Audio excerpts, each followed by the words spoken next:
여러분 안녕하십니까. 윤석열 대통령이 미국의 상하원 의원이 모인 의회에서 연설했습니다. 윤 대통령은 자유와 민주주의가 위협받고 있다며 미국과 함께 자유의 나침반 역할을 해나가겠다고 다짐했습니다. 윤 대통령의 발언 들어보겠습니다. Today, in many parts of the world, false propaganda and disinformation are distorting the truth and the public opinion. They are threatening democracy. Such totalitarian forces may conceal and disguise themselves as defenders of democracy or human rights.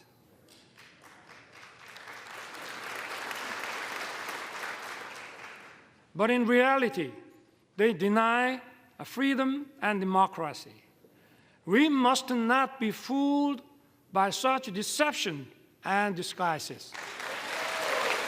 Together with the U.S., Korea will play the role as a compass for freedom.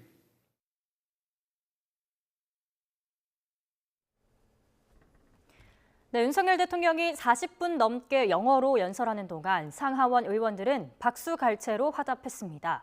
윤 대통령이 영어로 44분간 연설했고 기립박수 23번을 포함해 모두 57번의 박수가 나왔습니다. 윤 대통령은 K 콘텐츠를 언급하면서는 준비한 원고에 없던 애드리브를 선보이기도 했습니다. 특히 제 이름은 몰라도 BTS와 블랙핑크는 알 거라고 말하면서 백악관엔 BTS가 먼저 왔지만 의회는 제가 먼저 왔다는 농담을 던지기도 했습니다. 윤 대통령은 연설이 끝난 뒤 한동안 본회의장에 머물며 의원들과 함께 사진을 찍고 연설문에 사인을 해주기도 했습니다.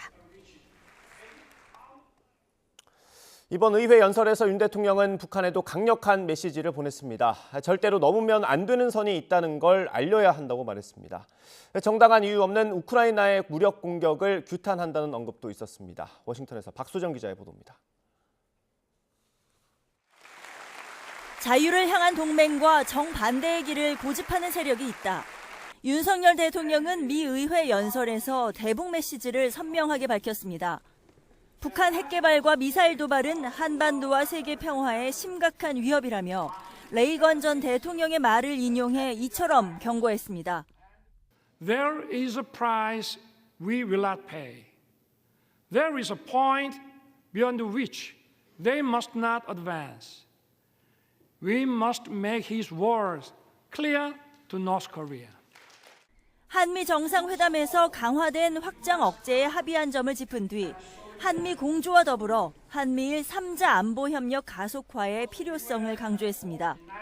현 정부의 대북 정책 기조인 담대한 구상을 재차 언급하면서는 대화의 문을 열어두겠다고 했는데 원칙적 입장으로 해석됩니다. Korea with the U.S. will continue to work for North Korea's denuclearization. 정부가 지난달 인권 보고서를 처음 발간한 사실을 알리며 국제사회에 북한의 참상을 널리 알려야 한다. 미 의원들도 힘써달라 부탁했습니다. 앞선 한미 정상회담 때와 마찬가지로 우크라이나에 대한 무력 공격은 강하게 규탄했습니다. Korea strongly condemns the unprovoked armed attack against Ukraine. 다만 이번 연설에선 러시아를 직접 언급하지는 않았습니다. 윤 대통령은 우크라이나 국민의 자유를 수호하고 재건을 돕는 노력을 하겠다고 다짐했는데 외신 인터뷰 때처럼 군사 지원을 시사한 대목은 없었습니다. 워싱턴에서 YTN 박소정입니다. 이번 한미 정상회담에서 북핵 위협에 대한 대응 강화 방안들이 나온 가운데 북한은 아직 아무런 반응을 내놓지 않고 있습니다. 북한 조선중앙통신과 노동신문 등 관영 매체와 선전 매체들은 미국 워싱턴 DC 백악관에서 현지 시각 26일 열린 윤석열 대통령과 조 바이든 대통령의 정상회담과 관련해 침묵을 지키고 있습니다. 이번 회담에서는 대북 확장 억제를 다루는 워싱턴 선언이 별도로 채택됐고 한미 핵 협의 그룹 창설이 발표됐으며 바이든 대통령은 북한이 핵 공격을 감행하면 정권 종말을 초래할 거라고 경고하기도 했습니다. 대통령실은 미국의 인플레이션 감축법 IRA와 반도체 과학법을 두고 한미 정상 간 한국 기업의 부담과 불확실성을 줄인다는 방향에 대해서는 명쾌하게 합의됐다고 밝혔습니다. 최상목 대통령실 경제수석은 워싱턴 DC 현지 프레스룸 브리핑에서 IRA와 반도체 과학법과 관련해 한미 정상회담에서 구체적인 해법이 없었다는 지적에 대해 한미 정상 간에는 이미 이 부분에 대해 명확한 지침을 밝혔다며 이같이 밝혔습니다. 숨가쁜 하루를 보낸 윤석열 대통령. 지금 이 시각 보스턴으로 무대를 옮겼습니다. 내일은 하버드 대학에서 정책 연설에 나서는데요. 현지 취재기자 연결해 알아보겠습니다. 조은지 기자. 네, 미국 보스턴입니다. 네, 거기는 늦은 밤인 것 같은데요. 워싱턴 국빈 방문 일정은 마무리된 겁니까? 네, 워싱턴에서 3박 4일 꽉 채운 일정이 모두 끝났습니다. 한미 정상회담부터 의회 연설, 또 미군의 심장부 펜타곤 방문 등 국빈으로 굵직한 일정을 모두 마무리했습니다. 윤 대통령은 보스턴행 비행기에 오르기 전 자신의 트위터를 통해 미래를 향해 행동하는 한미동맹을 재확인했다. 위대한 동맹과 위대한 국민의 안정되고 밝은 미래를 위해 함께 가자, 이렇게 적었습니다. 이제는 보스턴입니다. 이곳 시각은 밤 11시를 앞두고 있는데요. 윤 대통령과 부인 김건희 여사를 태운 공군 1호기도 1시간 전쯤 도착했습니다. 지난 나흘 워싱턴의 일정이 정치와 외교 안보에 집중됐다면 이곳 보스턴에서는 경제와 교육, 또 미래 세대에 방점이 찍혀 있습니다. 윤 대통령은 방미 닷새째 미국 최고 명문 하버드 대학에서 자유를 향한 여정을 주제로 정책 연설에 나섭니다. 우리나라 현직 대통령으로는 처음인데요. 윤 대통령은 의회 연설에서 언급했듯이 가짜뉴스와 허위 선동이 민주주의를 위협하는 현재를 진단하고 국제사회의 연대와 법치 실현으로 이에 맞서야 한다고 강조할 예정입니다. 재학생들과의 질의응답도 예정돼 있어서 어떤 얘기가 나올지도 관심입니다. 매사추세츠 공재 MIT도 방문해서 디지털 바이오 분야 석학들과 대화하고 MIT가 왜 어떻게 두각을 나타냈는지 그 요인도 살펴서 우리의 실정에 접목할 것으로 보입니다. 보스턴은 디지털 바이오와 IT 분야 우수 인재들이 산학 공동연구와 창업을 활발하게 진행하는 지역입니다. 윤 대통령은 한미 클러스터 라운드 테이블도 마련해서 전문가와 기업이, 또 학계와 투자자 등과 함께 혁신 생태계 구축을 위한 협력 방안도 논의합니다. 보스턴에서 일정이 사실상 딱 하루뿐이라서 촘촘한 스케줄을 소화할 것 같습니다. 지금까지 미국 보스턴에서 YTN 조은지입니다. 타이완 해협 평화와 안정 유지의 중요성을 재확인한 한미 정상의 공동 성명에 대해서 중국이 외교 경로로 공식 항의했습니다. 관영 매체들은 미국의 해구산 강화가 중국을 겨냥했다고 경계하면서도 실용성 없는 선언일 뿐이라고 깎아내렸는데요. 중국 연결해 알아봅니다. 강정규 특파원. 네, 베이징입니다. 중국 외교부가 브리핑 통해 반발 입장 표명한 데 이어서 공식적인 외교 행위로 항의 표시를 했다고요? 네, 어젯밤 주중 한국 대사관 2인자인 정무공사가 중국 외교부 아시아 담당 국장과 만났습니다. 중국 당국은 약속하고 만났다는 뜻의 약견이란 표현을 썼는데요. 통상 우리가 타국 외교관을 불러 항의할 때 쓰는 초치란 표현과 같은 의미로 풀이됩니다. 중국은 한미 공동성명의 잘못된 표현에 대해 강렬한 불만을 표시했다고 전했습니다. 이어 한국 측에 하나의 중국 원칙을 확실히 지킬 것을 촉구했다고 덧붙였는데요.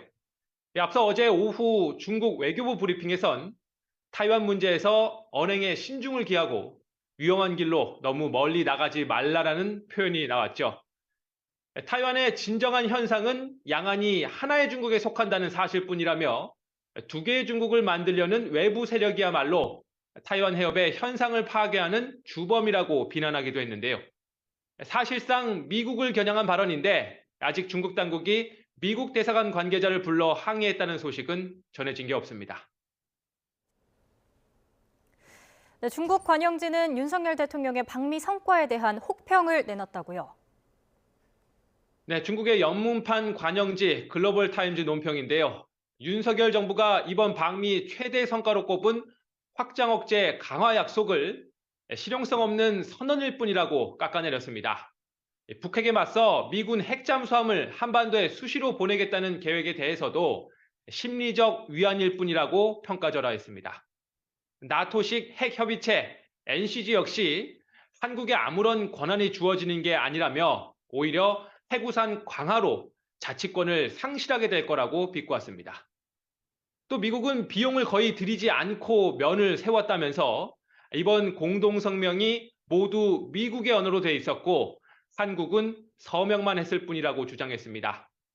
그러면서도 미군의 핵 우산 강화가 동북아시아에 늑대를 불러들이는 격이라며 경계심을 드러냈는데요. 무엇보다 중국을 겨냥한 숨겨진 측면이 있다면서 이것이 한국의 잠재적 위협이 될 것이라고 으름장을 놓기도 했습니다. 미중 갈등 격화 국면에서 한국 대리를 통해 미국을 견제하는 이런 방식 앞으로 더 빈번해지지 않을까 우려됩니다. 지금까지 베이징에서 전해드렸습니다. 우리 대통령으로는 처음으로 윤석열 대통령이 펜타곤 군사지휘센터를 방문했습니다. 여기서 미군 수뇌부의 브리핑도 받았는데요. 윤 대통령은 북한이 핵을 쓰면 한미 동맹의 압도적 대응에 직면할 거라고 경고했습니다. 임성재 기자입니다. 워싱턴 DC 외곽에 있는 미국 국방부 펜타곤. 윤석열 대통령과 로이드 오스틴 미 국방장관이 청사 앞에 나란히 섰습니다. 윤 대통령은 한미 정상이 확장 억제 강화를 골자로 한 워싱턴 선언을 채택한 바로 다음 날 펜타곤을 찾아 다시 한번 그 의미를 되짚었습니다. 한미 양국이 미 핵 전력의 공동 기획, 연습 훈련 등 동맹의 확장 억제력을 강화할 수 있는 실질적 방안을 마련하기로 하였습니다. 워싱턴 선언이 단순 합의문에 그치지 않는다며 만약 북한이 핵무기 사용을 기도한다면 한미의 압도적 대응에 직면하게 될 것이라고 강조했습니다. 만일 북한이 핵무기 사용을 기도한다면 미국의 핵 능력을 포함해 한미 동맹과 대한민국 국군의 결연하고 압도적 대응에 직면하게 될 것입니다. 윤 대통령은 한미 정상이 합의한 고위급 핵 협의체 NCG 출범에 대해서도 미국의 확장 억제 신뢰도를 크게 높였다고 평가했습니다. 오스틴 장관 역시 윤 대통령에게 고도화되는 북한의 핵미사일 위협에 대한 압도적 대응을 거듭 약속했습니다. So I want to underscore, Mr. President, what I said in January. The U.S. commitment to the defense of the ROK is ironclad. And so is our extended deterrence commitment to your country, which includes the full range of U.S. defense capabilities, including conventional, nuclear, and missile defense capabilities. 이후 윤 대통령은 한국 대통령으로는 처음으로 미 군사지휘센터 NMCC를 방문했습니다. 유사시 미 대통령을 비롯한 주요 군 지휘관을 보좌하는 핵심 시설에서 미국의 전략적 감시 체계와 위기 대응 체계 관련 보고를 받았습니다. 이어 외국 통수권자로는 최초로 미국 국방의 연구개발 계획을 수립하는 방위고등 연구계획국 다르파도 찾아 한미 양국의 국방과학기술 협력 강화 방안도 모색했습니다. YTN 임성재입니다. 이번 한미 정상회담에서 미국이 한국의 확장 억제 강화를 약속한 워싱턴 선언에 대해 미 정부 고위 당국자가 사실상 핵 공유가 아니라는 입장을 밝혔습니다. 에드 케이건 백악관 국가안보회의 동아시아 오세아니아 담당 선임국장은 27일 워싱턴 DC에서 열린 한국 특파원단 브리핑에서 한국 정부가 워싱턴 선언을 사실상 핵 공유라고 설명하는 것에 동의하느냐는 질문에 매우 직설적으로 말하겠다며 우리는 이 선언을 사실상 핵 공유로 보지 않는다고 답했습니다. 이어 한국 정부와 입장이 다른 거냐는 질문에는 반박하고 싶다며 한국 동료들과 폭넓은 논의를 했고 미국 입장에서는 핵 공유라고 말할 때 중대한 의미를 내포한다고 밝혔습니다. 앞서 김태효 국가안보실 1차장은 전날 워싱턴 선언을 통해 미국 핵무기 운용에 대한 정보 공유와 공동계획 메커니즘을 마련한 만큼 국민께서 사실상 나토처럼 미국과 핵을 공유하는 것처럼 느끼게 될 거라고 밝힌 바 있습니다. 한미 정상회담을 포함한 윤석열 대통령의 국빈 방미 성과를 놓고 여야 평가가 극명하게 갈리고 있습니다. 각종 현안을 둘러싼 여야 신경전이 치열한 가운데 더불어민주당 신임 원내대표로 친이낙연계 박광온 의원이 선출됐습니다. 취재기자 연결합니다. 김승환 기자. 네, 국회입니다. 네, 앞서 설명해드린 대로 미국은 이게 사실상 핵 공유가 아니다라고 보고 있는데 여당 입장은 어떻습니까? 네, 오늘 국민의힘 원내대책회의에서는 박대출 정책위의장이 워싱턴 선언과 관련해 사실상 최초의 핵 공유 선언문이라며 그 의미를 부여했습니다. 앞서 국가안보실이 사실상 미국과 핵을 공유하는 것처럼 느끼게 될 거라는 입장을 밝힌 것과 같은 기조입니다. 이에 대해 미국 고위 당직자는 핵 공유가 아니라고 했다는 취재진의 질문에 국민의힘 윤재욱 원내대표는 당에서 공식적으로 입장을 정하는 건 없다며 사실관계 확인이 우선이라고 말했습니다. 미국의 그 입장을 제가 확인을 아직 못했습니다. 하고 제가 또 판단하겠습니다. 미국의 입장은 핵 공유가 아니라는 건데. 그럼 제가 확인해보고 나중에 답변 드리겠습니다. 네. 이에 대해 더불어민주당은 의원총회가 조금 전 끝난 만큼 아직 공식 입장을 내놓지는 않고 있습니다.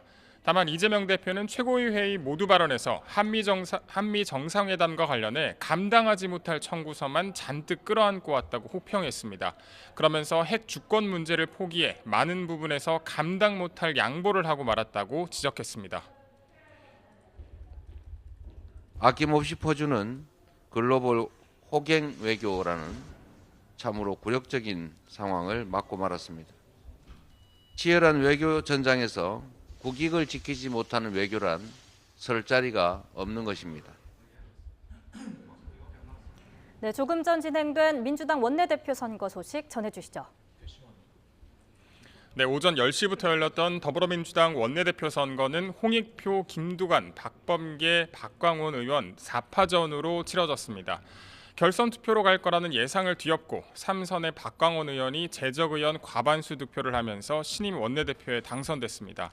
박광온 신임 원내대표는 MBC 기자 출신의 3선 의원으로 이낙연계로 분류돼 이번 원내대표 후보들 가운데 유일한 비명계로 꼽혔습니다. 일단 득표수는 공개되지 않았지만 과반인 85표 이상을 얻은 것으로 보입니다. 박 신임 원내대표는 당선 뒤 연설에서 돈봉투 의혹을 겨냥해 상황의 심각성도 유의하지만 국민은 우리 당이 이 문제를 어떻게 대할 것인가의 태도에도 유의하고 있다고 밝혔습니다. 그러면서 의원총회를 최대한 빨리 열어서 지혜로운 해법을 찾을 수 있도록 노력하겠다고 말했습니다. 지금까지 국회에서 YTN 김승환입니다.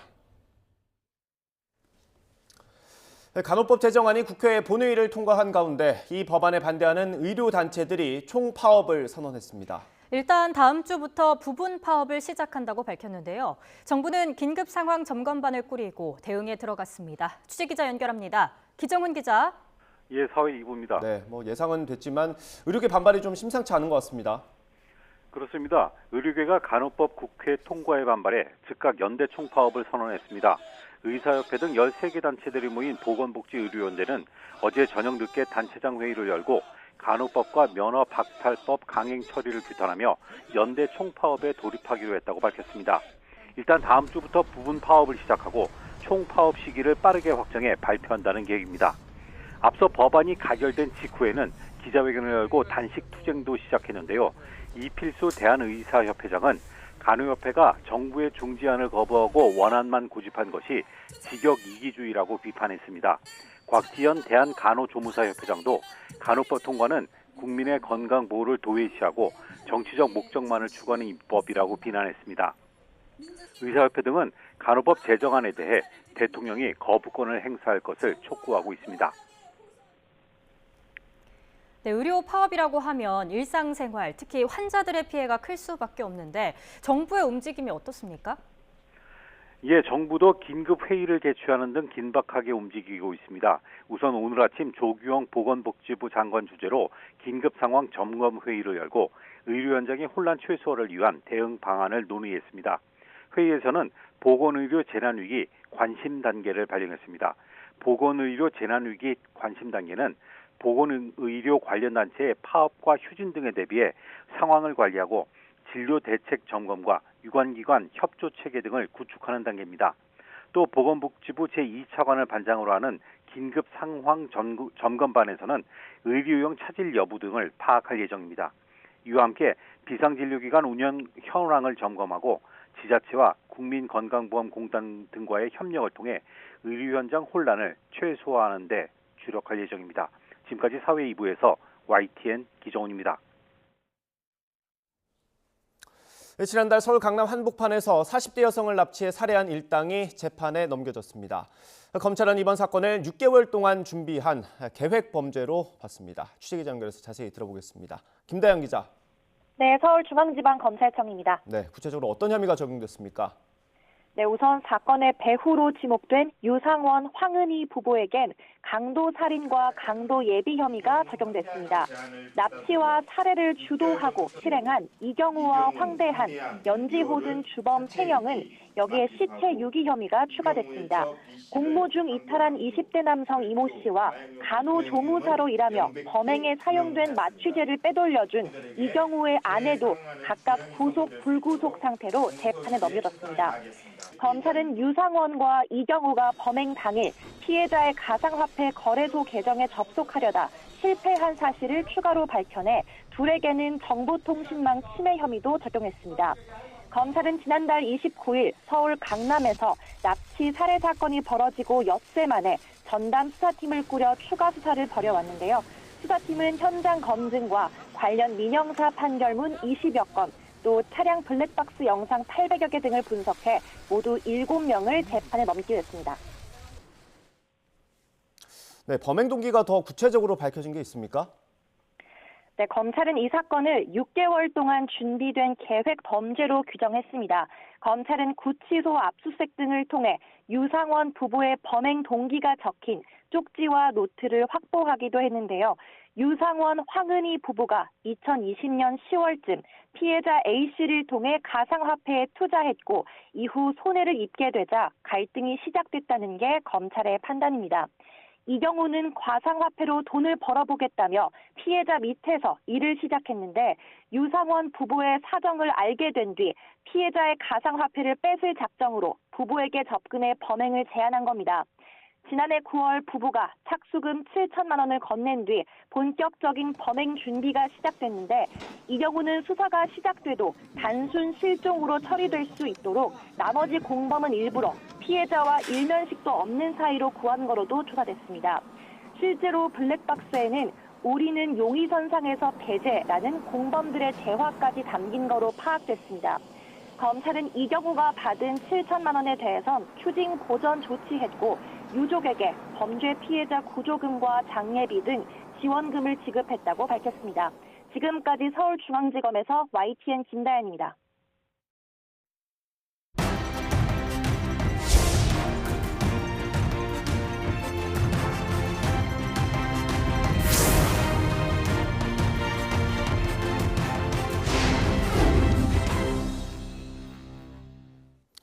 네, 정치권 이슈 짚어보겠습니다. 최창렬 용인대 교수, 노동일 전 경희대 교수 나오셨습니다. 어서 오십시오. 안녕하십니까.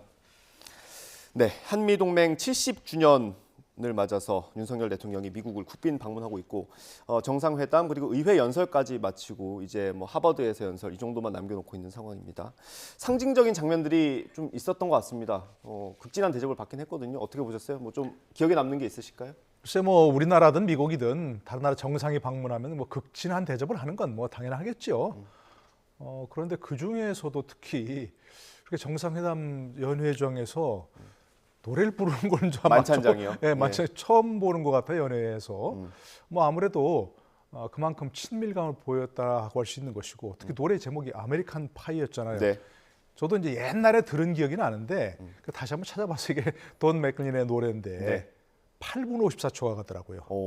러닝 타임이. 예. 그러니까 한 번도 방송에서 전곡을 틀은 적이 없는 거라는 거예요. 그리고 그 내용에 대해서도 저도 이렇게 찾아보니까 지금도 그 의미가 뭐냐를 놓고 여전히 그 구글이나 이런 데 찾아보니까 계속해서 논의 중이에요. 네. 그 정도 곡인데 그런 걸 불렀다는 것은 아마 미국 사람들이 들으면 깜짝 놀랐을 뭐 그런 장면 아닌가 싶어요. 그래서 참 그런 면에서는 뭐 어떤 국빈 방문이 기본적으로 어떤 실무적인 논의를 필요한 것도 있지만 서로의 어떤 그 우정, 서로의 감정을 교류하는 그런 장 아니겠습니까? 뭐 그렇다면 전 미국 국민들에게 굉장히 인상 깊은 뭐 그런 인상을 남긴 거라고 생각합니다. 교수님께서는 저도 그 노래도 그렇고 영어가 아주 유창한 것 같더라고요. 발음이. 영어 발음이 아주 유창하고 억양도 그렇고 아주 자연스럽고 되게 의회 연설. 우리나라 대통령들의 영어 연설이 가끔 보면은 좀 어색할 때가 있거든요. 우리나라가 미국 사람이 아니니까 한국 사람이고 당연한 건데 아무튼간에 그런 것들에 비해서는 그런 생각에 비해서는 아주 영어가 유창하게 느껴져서 아마 그런 것들도 미국 의원들에게 좀 인상적으로 받아들여졌을 것 같아요. 그러니까 중요한 게 뭐 여러 가지 얘기를 나누겠습니다만 공감대를 형성하는 거거든요. 하원 미 의회에 가서 연설하면서 미국 의원들이 공감할 수 있는 부분들, 자유와 민주주의를 강조하는 거라든지 또 이제 연설할 때 인천 상륙작전을 또 언급을 하고 그랬잖아요. 예. 그리고 미국이 의회가 234년 동안 자유와 민주주의를 지켜왔다라는 것 이런 것들은 뭐 당연한 얘기입니다만 그래도 그런 부분을 얘기해 주는 것 이런 것들이 이제 그 국빈 방문에 대한 하나의 대응이 될 수가 있겠죠. 거기에 대한 이제 좋은 얘기가 된다고 보는데 문제는 이제 국빈 방문이긴 한데 이제 NCG라는 거 그거 뭐 말씀 나누겠습니다만 그게 과연 어떤 실익이 있는 것인지에 대해서 좀 우리가 생각할 필요가 있기는 할 것 같습니다. 그 얘기를 이제부터 해보려고 합니다. 일단 국빈 방문이고 한미동맹 70주년이기 때문에 굉장히 볼만한 장면들은 여러 있었던 것 같고요. 우리가 좀 실리를 챙겨야 되겠죠. 대통령실에서는 좀 핵심적으로 보는 게 안보 분야인 것 같습니다. 방금 말씀해 주신 핵협의그룹 NCG라는 걸 신설하기로 했는데 이거에 대해서는 의미를 좀 어떻게 부여할 수 있습니까? 이것도 저 이제 영어 뉴스를 좀 찾아보니까요. 그 영어 뉴스로 된 것도 굉장히 다양하게 표현을 하고 있더라고요. 미국에서도. 그러니까 이것이 구체적으로 무엇을 의미한다. 이렇게 딱 한 가지 개념으로 보기는 어려운 그런 부분이 있는데 우리가 지금까지 잘 알고 있는 것은 미국이 우리나라에 핵 우산을 제공하고 있다. 이런 건 다 알고 있잖아요. 우리가 이제 핵 공격을 받거나 받을 우려가 있을 때 미국이 본인의 어떤 미국의 핵무기를 통해서 우리를 보호하겠다 이런 건데 그것은 좀 추상적이었잖아요, 사실은. 어떤 상황에서 어떤 무기로 어떤 절차를 거쳐서 우리를 보호할 것인가. 이게 명확하지 않았단 말입니다. 그래서 그걸 하기 위한 첫 번째 단계, 그게 이제 NCD 창설이고 그걸 통해서 이제 얘기했지 않습니까? 우리나라가 어떤 핵무기로 어떤 공격을 받았을 때는 미국과 함께 협의해서 우리를 보호해준다. 이런 절차에 의해서 첫 번째 단계라는 거죠. 그걸 놓고서 이제 뭐 일부에서는 뭐 핵 공유나 다름없다 얘기하는 분도 있고 또 뭐 나토에 있는 NPG라고 뉴클리어 플래닝 그룹보다는 한 단계 낮은 것이라고 얘기하는 분도 있고 그것과 다름없다 이렇게 얘기하는데 저는 첫 번째 단계 기본적으로 그동안 해구산 제공이라고 하는 추상적인 경험만 있었는데 그걸 구체화하는 첫 번째 단계로 나가서 지금 얘기하신 대로 컨설터티브 아니겠습니까? 협의를 한다는 거니까 그걸 좀 더 발전시켜 나가면서 정말로 실효성 있는 핵 확장 억제를 제공하는 뭐 그런 단계로 나아가는 첫 번째 스텝이라고 생각합니다. 이 NCG 신설을 골자로 하는 게 이번에 채택된 워싱턴 선언이고요. 대통령실은 이렇게 설명을 했었어요. 국민들이 사실상 미국과 핵을 공유하면서 지내는 것처럼 느낄 거다라고 했는데 현지에 있는 미 백악관 NSC 고위 당국자는 우리 특파원들과 좀 기자 간담회를 했나봐요. 근데 이거를 사실상 핵 공유로 보지 않는다. 그걸 명확히 한다 이렇게 답을 했어요. 핵을 공유한다라는 얘기는 이제 문자 그대로 본다면 핵을 같이 소유한다는 거 아닙니까? 근데 핵은 미국이 소유권자인데 우리가 소유한다는 게 말이 안 돼요. 공유 자체가. 그러니까 과도하게 우리가 공유라는 걸 과도하게 강조할 필요가 없다라는 거예요. 지금 말씀하신 것처럼 기존의 확장 억제 협의체를 운영해 왔어요. 한미가. 있었습니다. 그럼에도 불구하고 거기서는 우리가 어떤 핵 전력에 대한 그리고 핵을 어떻게 운영할 것인가에 대한 정보를 전혀 제공받지 못했죠. 이번에 어쨌든 핵 협의 그룹이라는 거, 뉴클레어 컨설터티브 그룹이라는 거, 이거는 어떤 형태로든 간에 우리와 정보를 공유하고 실행하고 기획에 있어가지고 그게 어느 단계까지 확실치 않다 하더라도요. 기존의 확장 억제 협의체보다는 분명히 일부 진전한 것만은 분명해요. 이건 부인할 수 없을 것 같습니다. 그러니까 어쨌든 확장 억제를 더 강화한다든지 적어도 핵을 운영하는 데 있어서 우리 정부의 목소리를 반영할 수 있는 여지가 생겼다는 거. 이건 좀 의미가 있다고 봅니다. 정보 공유의 문제인데 이 부분을 근데 사실상이라는 그 단서를 달았다 하더라도 굳이 사실상 핵 공유다라고 얘기할 필요가 없어요. 그러다 보니까 또 다른 논란이 생기는 거거든요. 그건 뭐 지금 나토의 NPP하고 좀 다른 거죠. NPG하고 다른 거죠. 그러니까 나토도 완전히 공유하는 건 아니거든요. 사실상 같이 운용하는 거란 말이에요. 근데 나토 같은 경우는 이제 각국의 핵을 갖다 놓는 거고. 그러니까 거기 이제 전략 핵무기가 거기 이제 주둔하고 있는 건데 우리 그건 아니에요. 지금 그건 확실하게 했어요. 미국이 전략 핵무기를 절대 한반도에 들여놓지 않겠다라는 거예요. 단지 핵 전략 잠수함들을 이제 자주 전개시키겠다. 핵 자산들을 말이죠. 전략 자산 그런 얘기이기 때문에 그것도 북한에겐 굉장히 위협이 될 수가 있는 거죠. 근데 그럼에도 불구하고 핵을 자꾸 공유한다고 과도하게 얘기할 필요가 없다라는 거예요. 공유일 수 없는 거죠. 이게 뭐 말씀을 일부 해주시긴 했는데 나토식 공유라는 말을 저희가 좀 많이 사용하지 않았습니까? 그래서 그거에 버금가는 걸 좀 만들려다 보니까 우리가 생각하는 것보다 조금 더 포장을 또 가대하게 하다 보니 이런 논란이 되는 거 아닌가 이런 생각이 들기도 합니다. 네, 그러니까 저도 딱 그런 얘기인데 김태효 차장이 설명을 이렇게 했어요. 워싱턴 선언을 통해서 미국 핵무기 운용에 대한 정보 공유와 공동 계획 메커니즘을 마련했다.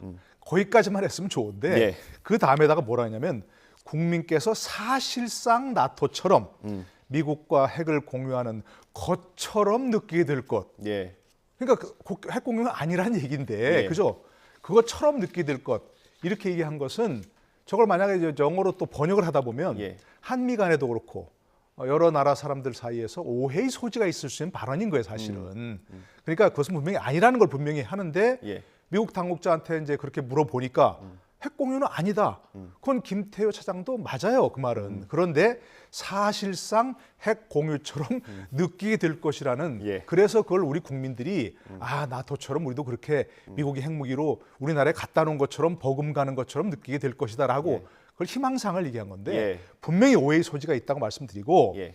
또 나토식 핵 공유도 우리가 그 표현을 우리말로 핵 공유라고 얘기하는데 뉴클리어 쉐어링이라고 하는 거예요. 네. 공유가 아닌 거죠. 쉐어링이라고 하는 것은. 예. 그죠? 소유는 분명히 미국 건데 네. 미국이 그 자신들의 핵무기를 나토 여러 국가에 갖다 놓고 그 핵무기를 운용하는 것을 미국과 나토 회원국이 공동으로 하겠다는 거예요. 하고 네. 있는 것을 핵 공유라고 얘기하는데 우리말로 핵 공유라고 이렇게 표현하니까 마치 미국과 우리가 공동으로 소유한다든가 아니면 나토식 핵 공유를 얘기하면 나토 회원국과 미국이 마침 핵을 공동으로 소유하는 것처럼 그렇게 느끼는데 그건 아니라는 거죠, 분명히. 예, 그걸 분명히 해야 되는 거죠. 예. 이게 대통령실이 이렇게 얘기했던 건 그러니까 이렇게 해석을 해볼 수도 있을 것 같은데 대통령실이 보기에도 뭔가 좀 성과가 성에 차지 않는다. 뭔가 좀 포장을 해야 되겠다. 이런 의혹이 있었던 걸까요? 그게 과도하게 핵에 대해서 우리가 미국과 동등하게 공유할 수 있다라고 자꾸 강조하는 것처럼 느껴지잖아요. 지금 아까 김태효 차장 얘기했습니다만 예.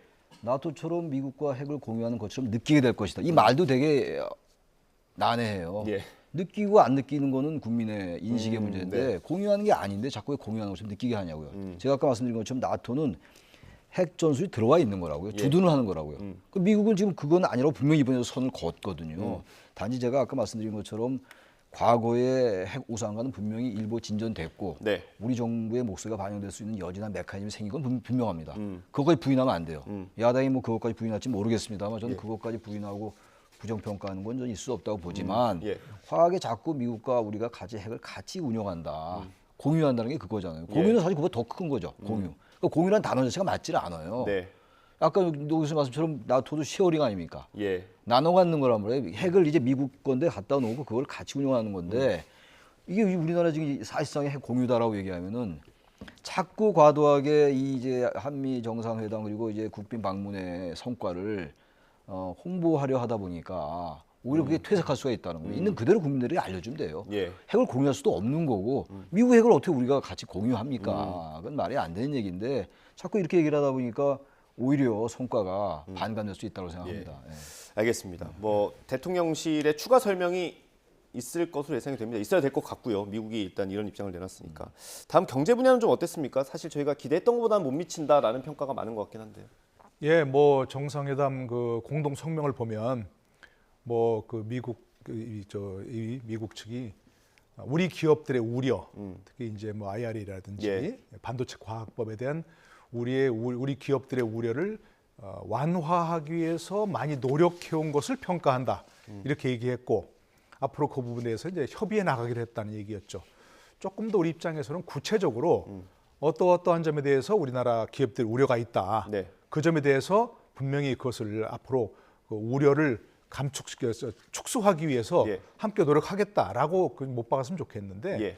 그 점에 대해서 좀 아쉬운 점이 분명히 있는 것 같습니다. 네. 근데 이제 우리가 보면 IRA나 이제 반도체 과학법 이런 것들도 결국 우리만 무슨 불이익을 받은 게 아니고 네. 미국 기업 외에는 다른 나라는 전부 다 차별을 해버렸잖아요. 네. 그러니까 그야말로 뭐 트럼프 때부터 얘기했던 아메리카 퍼스트가 지금도 바이든 행정부에서 계속되고 있는 걸로 볼 수밖에 없고요. 네.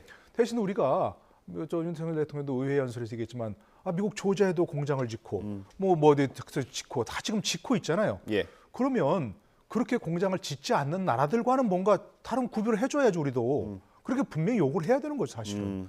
아니 다른 나라들 몇 조씩 들여서 몇 천억씩 들여서 공장에 짓는 나라가 있냐? 우리나라는 짓고 있으니까 네. 우리나라는 특별 대우를 해달라라고 좀 강력하게 요구를 해야 되지 않을까 싶어요. 물론 우리가 요구한다고 미국이 다 들어주는 건 아니지만 예. 또 요구를 했겠지만 그것은 분명히 우리가 앞으로 계속해서 협의를 하겠다고 공동성명에 얘기했으니까 예. 그 점은 우리가 앞으로 계속해서 정부도 그렇고 기업들도 그렇고 필요한 로비도 해야 되고 예. 필요한 압력도 넣어야 되고 이렇게 만약에 뭐 미국에 투자했는데 뭐 그런 보조금 받으려면 기밀까지 다 공개하라고 그럼 우리 안 해. 이런 정도로 결기를 보여야 될 필요가 있지 않을까 싶어요. 예. 알겠습니다. 이번에 정상회담에서 기대했던 게 두 가지잖아요. 안보와 경제. 예. 안보 이제 말씀을 지금 나눴고 예. 경제 문제 핵심이 지금 반도체법하고 IRA예요. 인플레 예. 감축법인데 이 부분도 얘기를 좀 애매하게 했어요. 한국의 피해를 볼 수 있는 기업들 구제 방안 이런 게 나오지 않았어요. 긴밀한 협의를 계속해 나가겠다. 네. 또 바이든의 얘기는 두 법이 한국 기업에도 도움이 될 것이다. 별로 도움되지 않죠 현재로서는. 우리는 네. 불리한 거기 때문에 우리나라에만 불리한 건 아닙니다만 네. 근데 이런 부분들을 지적을 해야 될 것 같고 또 59억 달러인가 8조 원이죠 우리나라 예. 돈으로 그 투자 유치를 받았던 이것도 MOU예요. 그중에 3억은 또 넷플릭스고 네. 넷플릭스는 콘텐츠는 우리가 갖고 있는 거거든요. 예. 이런 부분들도 경제에 있어서 기대했던 것만큼 성과라고 할 수 있을까라는 지적이 반드시 나올 수밖에 없다고 생각합니다. 예. 알겠습니다. 뭐 종합적으로 또 대통령실이 설명을 하고 네. 전문가들의 평가가 있어야겠지요. 이 부분은 좀 어땠습니까? 그 미국이 한미 정상회담을 앞두고 중국에 어떤 설명을 미리 했다라고 얘기를 하지 않았습니까? 그게 일단 뭐 중국과 어떤 충돌을 좀 막아보겠다는 취지인 것 같은데, 근데 우리는 따로 설명을 안 한 것 같거든요. 일단 중국이 우리나라에 대해서는 좀 항의를 많이 하고 있습니다. 우리나라도 중국의 외교 경로를 통해서 설명해야죠. 그 어떤 의미를 가지는지. 우리가 지금 얘기하기로는 그런 대만 관련 문구는 미국이 다 요구하는 그냥 미국의 용어다. 우리는 거기에 동의했을 뿐이다 이렇게 얘기하고 있잖아요. 근데 우리 윤석열 대통령도 지난번 그 외신 회견에서 그런 얘기 했지 않습니까? 예. 근데 거기에 빠진 게 있어요. 대만 해협의 안정과 평화를 다 원한다 우리는. 그다음에 무력에 의한 현상 변경을 반대한다. 예. 그다음에 또 하나 꼭 들어가야 되는 게 뭐냐면 하나의 중국 원칙을 견지한다. 예. 이거예요. 그 국제사회에서 다 하는 얘기예요. 모범답안이고 늘 중국과 대만 관계 또는 뭐 미국과 중국 관계에서 늘 얘기할 때 중국이 가장 껄끄러이 생각하는 게 바로 대만 문제 아닙니까? 예. 그러니까 대만 문제를 언급하려면 그 세 가지가 반드시 들어가야 돼요. 하나의 중국 원칙을 견지한다. 그러나 무력에 의한 현상 변경을 반대한다. 예. 대만 해협의 평화 안정이 세계의 이거 인도 태평양 지역의 안정에 뭐 필요하다, 필수적이다. 이런 게 모범 답안처럼 돼 있는 거예요. 그러니까 우리는 그걸 중국 만약에 이제 윤석열 대통령께서 그걸 깜빡했다든가 네. 그 하나의 중국 원칙을 견지한다는 걸 이걸 빼먹었다면 요래 설명해야죠. 중국의 불만도 그거 아닙니까? 하나의 중국 원칙을 확실히 해달라고 지금 지난번에 얘기했잖아요. 예. 그러니까 그 점에 대해서는 우리는 하나의 중국 원칙을 견지한다. 당연하지 않습니까? 지금 국제사회가 다 그렇게 얘기하는데 그러니까 그것도 분명히 포함해서 중국에 외교적으로 설명을 해야 되는 거죠. 예, 그러니까 이렇게 볼 수 있을 것 같아요. 미국도 지금 중국과의 충돌을 조금 조심하는 것 같은데 그렇죠. 그 설명을 했다는 건 일단 조심한다는 뜻 아니겠습니까? 이건 뭐 지금까지 공개된 상황만 보면 우리 정부는 너무 스트레이트하게 가는 거 아니냐 이렇게 보이거든요. 그러니까 전체적으로 미국과의 관계를 점점 강화해 나가는 거, 전 거기에 반대하지 않는데 전략적인 모호성도 분명히 있어야 돼요. 전략적 모호성이라는 데 너무 지금 우리 정부가 전략적인 모호성을 너무 포기하는 것 같아요. 그러니까 너무 명확하게, 너무 선명하게 미국에 다가가는 것처럼 보이는 건 바람직하지 않아요. 예. 어차피 우리가 미국과 중국에서 양자택일할 수 있는 구조가 아니잖아요, 지금. 네. 교역량도 그렇고 특히 북한의 핵 문제, 핵 위협에 대해서 결국 중국과 러시아가 영향을 발휘해 줄 때는 필요한 거 아닙니까? 네. 지금 이런 상태로 한다면 중국과 러시아가 우리나라의 친화적인 그러한 조언을 북한에 하겠냐고요. 결국 이게 지금 이쪽에 한미일 동맹과 한미일 동맹과 북한, 중국, 러시아 동맹, 일반 우리 신냉전 구도라고 얘기하는 거 아닙니까? 네. 이 구도에서 너무 우리가 주요 행위자를 갖고 부각되는 건 바람직하지 않다는 거예요. 전략적으로. 네. 우리가 미국에 경도되는 건 불가피해요. 사실 원천 기술을 다 미국이 갖고 있기 때문에 그럼에도 불구하고 완전하게 한국이 미국 쪽에 경도됐다라고 다 알고 있는 거라 하더라도 약간 모호하게 얘기하는 것과 다르다는 거예요. 그러니까 적어도 대만의 문제에 대해서는 그렇게 얘기하는 게 정확한 얘기인데 예. 틀린 얘기가 아니에요. 윤 대통령이 정확히 얘기한 것임에도 불구하고 네. 그 얘기의 맥락을 굳이 그렇게 강하게 얘기할 필요가 있냐 이런 얘기입니다. 그러니까 한미 정상회담 때 얘기가 나오는 것과 로이터 통신 때 굳이 그런 얘기 안 해도 되는 거거든요. 네. 그러니까 그런 점들이 자꾸 중국을 자극하는 거거든요. 미국도 지금 중국에다가 그렇게 설명했다는 건 중국의 어떤 중국과의 갈등 이런 것들 나름 수위 조절을 하는 거거든요. 예. 미국도. 근데 우리가 왜 수위 조절을 안 하냐고요. 그거는 전략적인 문제이기 때문에 안보실에서 그런 부분들에 대해서 대통령에게 상당한 조언을 좀 해야 될 것 같아요. 너무 경도되는 건 바람직하지 않아요. 쏠림 현상이기 때문에. 네. 그건 전체적인 외교의 균형까지는 아니라 하더라도 예. 우리가 의식해야 되는 부분이죠. 알겠습니다. 이번 국빈 방미 일정에 김건희 여사도 함께 갔고 뭐 질 바이든 여사와 일정도 소화하기도 했는데 민주당에서 대통령 부인과 관련된 어떤 역할을 규정하는 법안을 준비한다고 정책위 의장이 직접 밝혔거든요. 이거에 대해서는 어떻게 생각하세요? 글쎄 무슨 법을 만들지는 뭐 잘 모르겠어요. 대통령 사법이라고. 그러니까 뭐 대통령 영부인의 역할에 대해서 뭐 내 1조 뭐 내조에만 머물러야 한다. 내조에만 머무르지 않으면 뭐 처벌한다. 이렇게 하나요? 그걸 뭐 어떻게 할지 잘 모르겠어요. 그러니까 모든 걸 법으로 만들려고 한다. 이건 뭐 바람직하지도 않고 할 수도 없는 얘기 같고 아마도 이제 그 대통령 영부인에 대한 그 김건희 여사에 대한 여러 가지 비판이 나오고 있기 때문에 그런 걸 편승해 보려고 하는 것 같은데 이 문제는 항상 부메랑으로 돌아가요. 김건희 여사를 비판하면 그러면 뭐 김정수가 어땠냐 이렇게 늘 나오거든요. 이 문제는 민주당에서도 뭔가 정치를 하려면 국가와 국민과 국익 이런 게 늘 얘기가 되잖아요. 정치하는 사람들은 좋은 의미로 약간 좀 과대망상, 그러니까 늘 국가를 생각하고 뭐 국민을 생각하고 국익을 생각하고 이렇게 늘 얘기하잖아요. 사실이 아닐지라도. 근데 저런 것들이 과연 국가와 국민과 국익 차원에서 뭐 어떤 얘기가 나올지 바람직하다고 할지는 잘 이해가 안 돼요. 아마도 이번에 그 넷플릭스 투자를 유치하는데 뭐 김건희 여사 일정한 역할을 했다고 대통령실이 발표를 했잖아요. 뭐 보고했다라는 표현이 좀 그랬던 것 같습니다. 그 부분은 정말 긁어부스럼 같아요. 어떤 역할 하시는지 잘 모르겠어요. 그러나 만약 그 진짜 공식적인 투자 유치 과정에서 김건희 여사가 어떤 역할을 했다면 뭐 예를 들어서 개인적인 친분을 통해서 이런 저기 넷플릭스 어떤 직급 위치에 있는 분들한테 개인적인 친분을 통해서 그런 좀 원활하게 했다. 뭐 그건 참 좋죠. 그러나 그걸 대통령실이 왜 공개적으로 그걸 밝히나요? 그야말로 긁어부스럼인 거죠. 공식적인 역할을 한 게 아니잖아요. 그렇다면 그냥 그 내부적으로 김 여사도 참 역할을 하셨다. 이 정도로 이해하고 말아야지 국민들에게 또 오해의 소지가 있는 보고했다. 뭘 보고했다는 얘기죠? 이건 말이 안 되는 정말 대통령실의 어떤 홍보 감각이라든지 이런 것에서 저 아쉬움을 금할 수 없는 부분이에요. 이게 뭐 그냥 당직이 없는 의원이 얘기한 게 아니라 정책위 의장 입에서 나온 거기 때문에 이게 뭐 당에서 추진하는 것처럼 비칠 수가 있지 않습니까? 대통령 배우자에 관련된 법을 발의한다는 건 일단 적절치 않게 느껴져요. 대통령 배우자가 어떤 공식 기구가 아닌데 공식 기구가 아니지만 상당히 역할을 하는 건 분명하죠. 미국 대통령 부인도 마찬가지고 우리나라 역대 대통령 부인도 그래 왔고 단지 그 이제 행동이나 어떤 그 대통령을 돕는 이른바 내조가 과도하게 비칠 때 그리고 국정에 관여하는 것처럼 비치는 걸 우리는 경계하는 거거든요. 그것 때문에 아마 민주당이 이제 뭐 법을 발의하겠다라고 얘기하는 건데 저거는 관행과 인식으로 고쳐나가야 될 문제인 것이지 배우자에 관련된 행위를 어떻게 법으로 제어합니까? 그러니까 지금 민주당도 과도하게 김건희 여사에 대해서 그렇게 보는 것도 맞지 않은 것 같고 또 하나 반대로 대통령실도 너무 김건희 여사를 의식하는 측면이 없지 않아요. 그러니까 그런 여론들이 있다고요 분명히. 그게 공식적인 어떤 무슨 여론이 있는 건 아니라 하더라도 김건희 여사에 대한 말이 많이 나오고 있단 말이에요. 물론 지난 정권 때 김정수 여사에 대한 말도 많이 나왔습니다만 그러니까 대통령실도 그걸 좀 의식해야 돼요. 그렇다면 그런 걸 의식했다면 이번에 보고란 단어를 쓰지 않았겠죠. 보고란 단어를 쓰니까 민주당에서 그거 가만 놔두겠어요? 당연히 비판하겠죠. 그런 점이 좀 아쉽다 대통령실이 그런 말씀드립니다. 알겠습니다. 뭐 법안이 발의가 되게 되면 그때 다시 한번 다뤄볼 수 있을 것 같고요. 국내 정치로 돌아오겠습니다. 민주당을 이끌어갈 신임 원내대표가 조금 전에 오전에 선출이 됐습니다. 비명계로 분류됐던 의원이죠. 박광원 의원이 선출됐거든요. 이건 어떤 그 당내 불안감, 절실함 뭐 이런 게 좀 반영됐다고 봐야 될까요?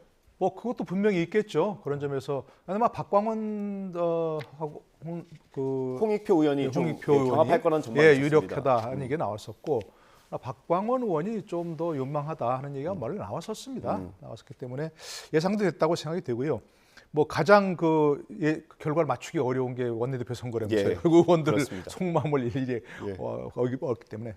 어쨌든 뭐 그야말로 비명계로 분류가 되긴 되지만 그렇다고 해서 어떤 예를 들어서 민주당 전체가 지금 이재명 대표를 좀 감싸고 있는 그런 상황인데 그걸 완전히 뒤집어서 이재명 대표 보호하지 말자 이렇게 갈 수는 없는 그런 상황이에요. 본인도. 그렇기 때문에 뭐 특별히 박광원 원내대표가 지금까지 어떤 그 일반적인 민주당 기조와는 완전히 다르게 갈 것이다. 그렇게 보기는 어렵지만 그렇지만 앞으로 총선이 다가올수록 상당히 좀 과거에 이른바 친명계 일색이던 지도부와는 조금씩은 다른 선택을 할 수 있지 않겠는가. 당장은 아니더라도 그런 점에서 분명히 주목해 볼 만한 그런 선택을 할 수 있는 거죠. 일단 뭐 멀게는 1년도 안 남았죠. 1년 뒤에 총선이 있고 가깝게는 지금 돈봉투 의혹으로 지금 당내가 많이 시끄럽지 않습니까? 그런 것들을 좀 잘 풀어가야 될 텐데 당사자 가운데 한 명이죠. 이성만 의원이 사실 취재직 기자들이 만나기가 쉽지 않죠. 의원들이 어디 있는지 잘 모르고 한 뭐 그런 상황이기 때문에. 근데 어제 뭐 의원총회 본회의가 있고 나서 아마 이 이성만 의원을 만났나 봐요. 어떤 얘기를 했는지 한번 들어보겠습니다.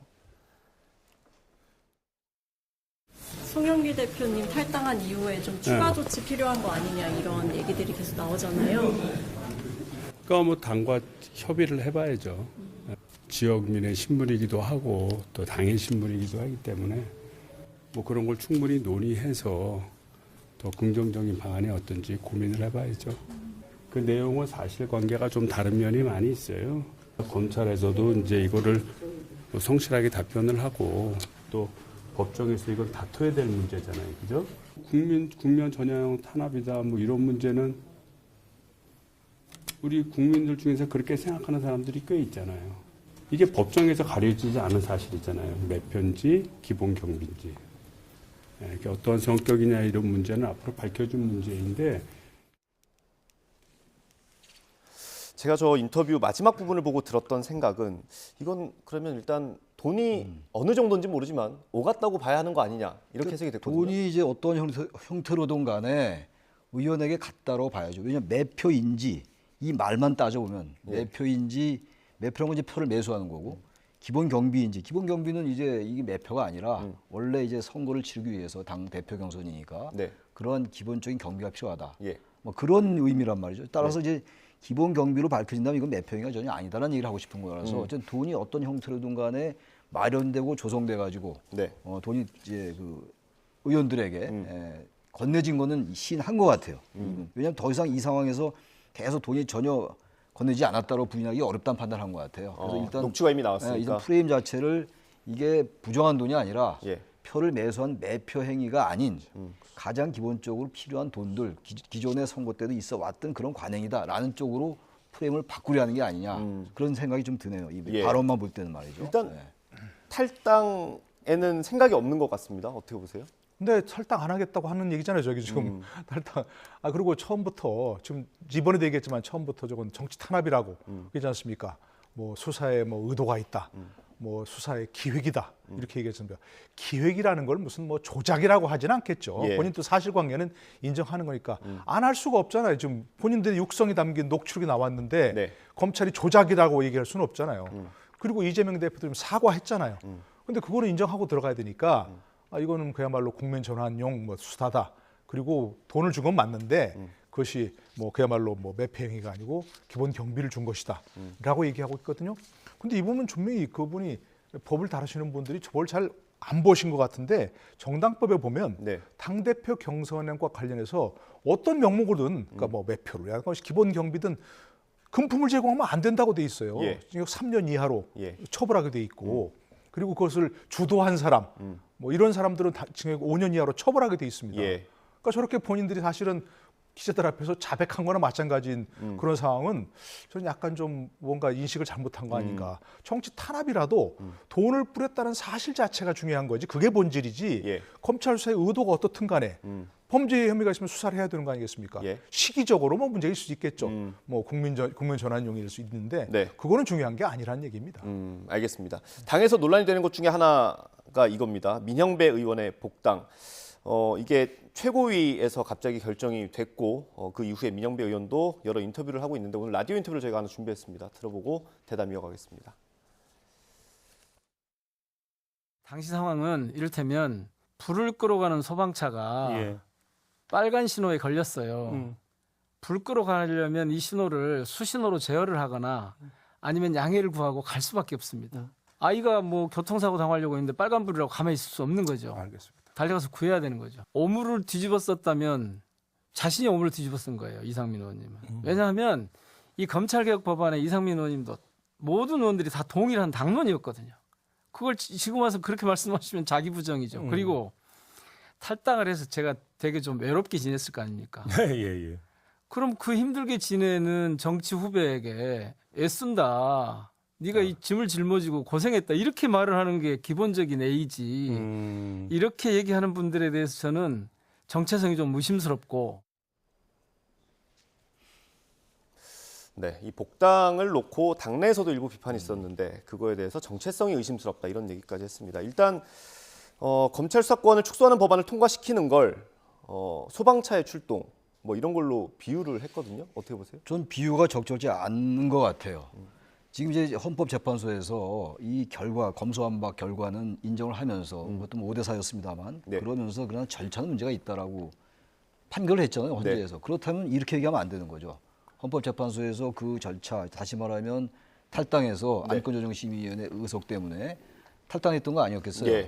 그런데 시간이 지나고 그러니까 이제 복당을 한 건데 그걸 이거 소방차에다 이렇게 비유하면 어떡합니까? 이건 말이 안 되는 얘기라고 보고 또 하나 문제가 하나 지적하고 싶은 게 지금 이제 돈봉투 사건 아까 얘기했습니다만 돈봉투 의혹 사건 가지고 지금 민주당이 굉장히 위기에 처해 있는 거잖아요. 지금 어떻게 될지 모르겠습니다만 이 상황에서 또 복당을 하냐고요.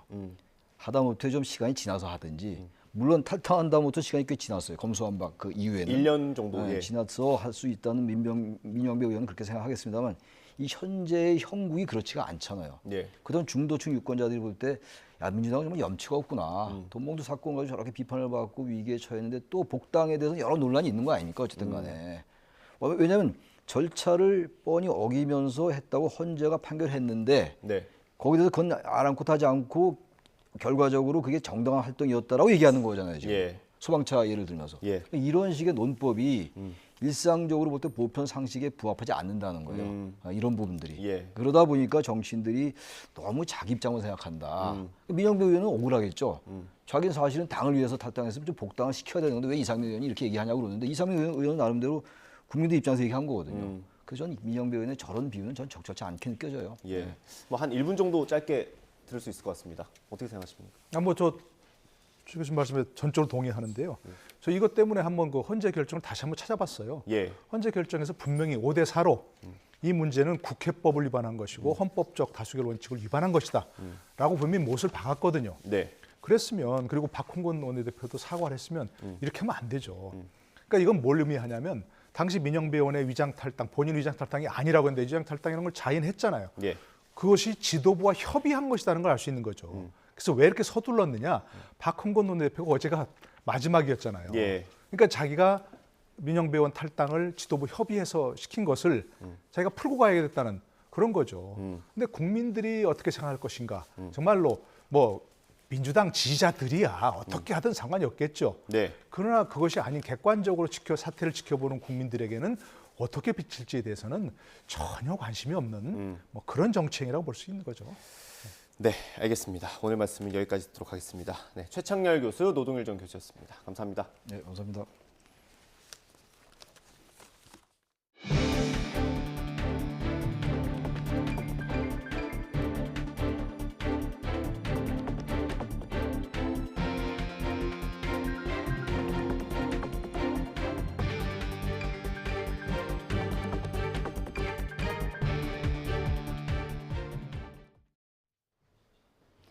오늘 낮 동안에도 따뜻한 봄 날씨가 이어지면서 야외 활동하기 좋습니다. 오늘 서울이 한낮에 21도, 전주가 24도까지 올라 어제보다 또 예년보다 조금 높겠습니다. 다만 하루 사이에도 기온차가 15도 안팎으로 크게 벌어지고 있습니다. 시간대에 맞는 옷차림으로 체온 조절 잘해주시기 바랍니다. 그 밖의 지역 낮 기온도 살펴보겠습니다. 대전 23도, 대구 24도, 강릉 26도가 예상됩니다. 현재 전국이 대체로 맑고 공기도 깨끗한데요. 하지만 하늘빛이 점차 흐려지겠습니다. 밤에는 전남 해안과 제주도에서 비가 시작돼 내일은 전국에 비가 내리겠습니다. 예상되는 비의 양은 제주 산간에 60mm 이상, 그 밖에 제주도와 경남 해안에 최고 40mm, 그 밖에 전국에 5에서 20mm가 되겠습니다. 곳에 따라 벼락과 돌풍을 동반한 요란한 비가 내리겠습니다. 안전사고에 각별히 유의하시기 바랍니다. 비는 내일 늦은 오후면 대부분 그치겠고요. 휴일에는 다시 맑은 날씨를 되찾을 전망입니다. 날씨였습니다. 이어서 뉴스 앤 이슈 2부가 방송됩니다. 저희는 잠시 뒤에 돌아오겠습니다.